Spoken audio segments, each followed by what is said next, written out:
मेला राम जी के पास में और कहता है, मैंने आपके व्याख्यान सुने हैं, मैंने आपके प्रवचन सुने हैं, आप बहुत अच्छी उर्दू बोलते हैं और मैं चाहता हूं कि आप मेरी बेगम को उर्दू पढ़ाएं। महाशय मेला राम जी कहते हैं, आपके पास में मौलवियों की कमी थोड़ी है, वो उर्दू पढ़ा देंगे। तो नवाब कहता, नहीं, मैं चाहता हूं आप ही मेरी बेगम को उर्दू पढ़ाए, मैं आपको 100 रुपए मासिक वेतन दूंगा। आज हमें लगता है ये 100 रुपए कम है, क्योंकि आज हमारे बच्चे एक दिन में 100 रुपए के कुरकुरे और चिप्स खा जाते हैं, इसलिए हमें ये छोटा लगता है, लेकिन उस समय के 100 रुपए बहुत थे। महाशय मेला राम जी लाहौर के नवाब की बेगम को उर्दू पढ़ाने के लिए जाते और जब 1 महीना पूरा हुआ तो कहते हैं, नवाब आता है मेला राम जी के पास में और 200 रुपए उनको देकर के कहता है, ये आपका जो निर्णय हुआ था, ये मेला राम जी कहते हैं, बात तो 100 रुपए की हुई थी, 200 रुपए किस लिए? तो वहां पर लाहौर का नवाब कहता है, आप नहीं जानते, मेरी बेगम जो इतनी सुंदर है कि एक बार गली में निकलती है तो लोग उसे तब तक देखते हैं जब तक वो आंखों से ओझल नहीं हो जाती, इंतजार करते हैं कि कब नवाब की बेगम बाहर निकले और हम उसके दर्शन करें। आप नहीं जानते, आप मेरी बेगम को उर्दू पढ़ाते थे, मैं ऊपर झरोखों में से देखा करता था, आपकी नजर केवल और केवल किताब के अंदर गड़ी रहती थी, कभी आपने नजर उठा करके भी मेरी बेगम को नहीं देखा। मैं ये सोच रहा हूं कि जिस संस्था के प्रचारक का चरित्र इतना ऊंचा है, उस संस्था को संस्थापित करने वाले महर्षि दयानंद का चरित्र कितना ऊंचा होगा, कितना ऊंचा। विचार करना, चिंतन करना। ऋषि दयानंद का परिचय नहीं दिया गया, लेकिन ऋषि दयानंद के शिष्यों के आचरण से ही ऋषि दयानंद के व्यक्तित्व का पता लग जाता था। इसलिए निवेदन कर दो। महाशय मेला राम जी कहते हैं, आपने एक आर्य के चरित्र पर शक किया है, आपने मेरे चरित्र पर शक किया है, मैं नहीं पढ़ाऊंगा आपकी बेगम को आज से उर्दू। आर्यों की गवाही कोर्ट के अंदर मान ली जाती थी कि अगर कोई आर्य आकर के गवाही दे देगा तो हम फैसला सुना देंगे। ऐसी अनेकों घटनाएं मैं आपको सुना सकती हूँ। निवेदन कर दूं, ये आचरण होता है, ये आचरण का प्रभाव होता है। ऋषि दयानंद कम बोलते थे और लोगों के जीवन पर वो छाप पड़ जाती थी। घटनाएं सुनते हैं कि उस प्रोग्राम में गए, ऋषि दयानंद को देखा और वो आर्य समाजी बन गए, वहां गए, ऋषि दयानंद का व्याख्यान सुना, हम आर्य समाजी बन गए। आज हमें विचार करना है, आर्य समाज को 150 वर्ष हो गए हैं कि हमें ऋषि दयानंद का परिचय कैसे देना है, केवल बोलने मात्र से देना है या अपने आचरण से देना है, ये हमारे ऊपर निर्भर है। तो आइए बस चंद पंक्तियां कह दो। सारस्वत मोहन मनीषी जी की बहुत प्रसिद्ध पंक्तियां, जिसमें उन्होंने कहा, सभी आर्यों को आह्वानित करते हुए कहा और लिखा, उठो दयानंद के सिपाहियों, समय पुकार रहा है, देश द्रोह का विषधर फन फैला फुंकार रहा है, फैला फुंकार रहा है। उठो महर्षि के सिपाहियों, समय पुकार रहा है, देश द्रोह का विषधर फन फैला फुंकार रहा है, फैला फुंकार रहा है, फैला फुंकार।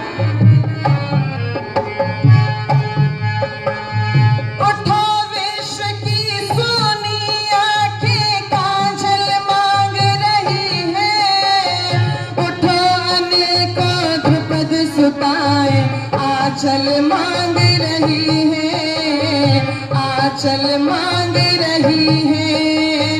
मरघट को पनघट सा कर दो, जग की प्यास बुझा दो, भटक रहे हैं जो मरुस्थल में, उनको राह दिखा दो, उनको राह दिखा दो। गले लगा लो उनको जिनको जग दुत्कार रहा है, देश द्रोह का विषधर फन फैला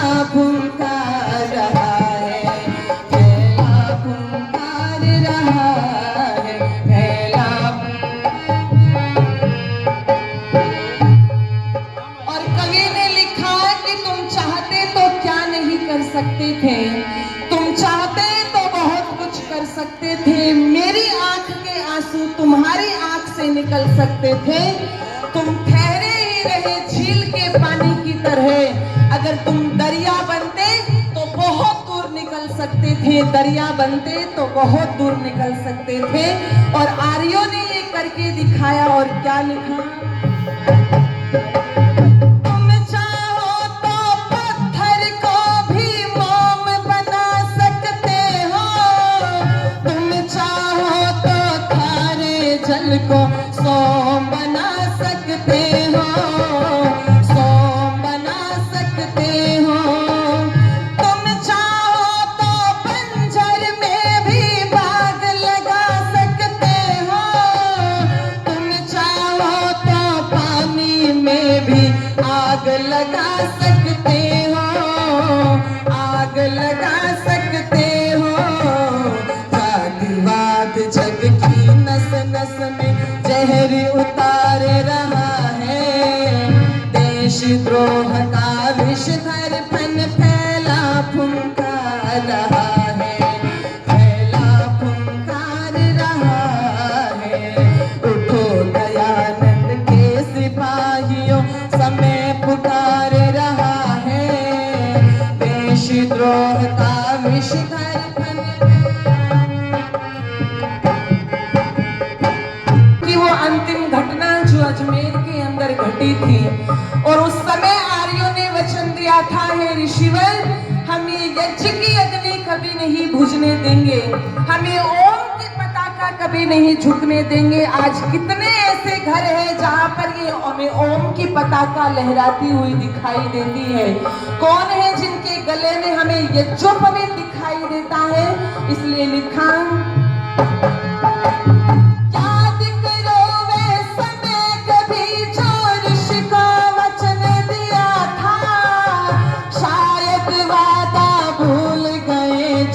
आपने कभी किया था, हमने कभी किया था।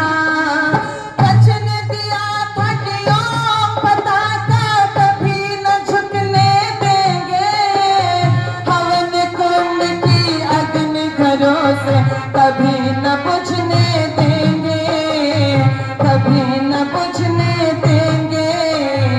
लहू शहीदों का गद्दारों को धिक्कार रहा है, देशद्रोह का विषधर फन फैला फुंकार रहा है, फैला फुंकार रहा है, फैला।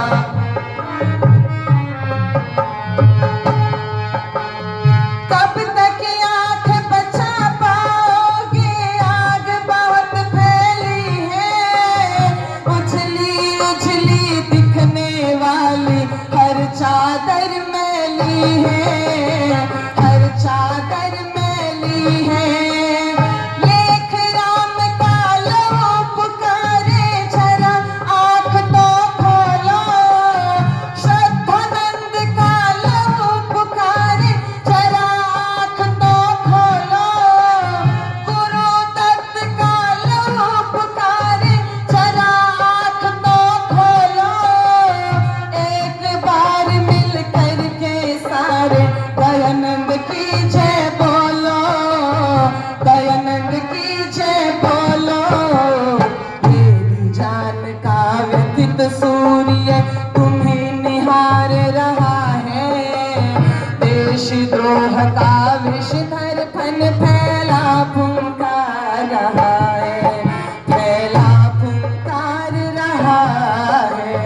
उठो दयानंद के सिपाहियों, समय पुकार रहा है, देशद्रोह का विषधर फन फैला फुंकार रहा है, फैला फुंकार रहा है, फैला फुंकार रहा है। ये मनीषी जी की सभी आर्यों के लिए एक चेतावनी है। आइए अपने अंदर पुनः हम इन विचारों को अपने जीवन में धारण करते हुए चले, आर्य समाज को पुनः जागृत करें, स्वयं को जागृत करें। आदरणीय श्रद्धेय पूज्य आचार्य रमेश शास्त्री जी वो 2100 रुपए की राशि देकर के आशीर्वाद दे। धन्यवाद। आदरणीय माता जी अर्जुन आर्य जी की धर्मपत्नी आदरणीय दलबीर आर्य जी और भी माताओं ने मुझे राशि देकर के जो आशीर्वाद प्रदान किया है, सभी का बहुत बहुत धन्यवाद।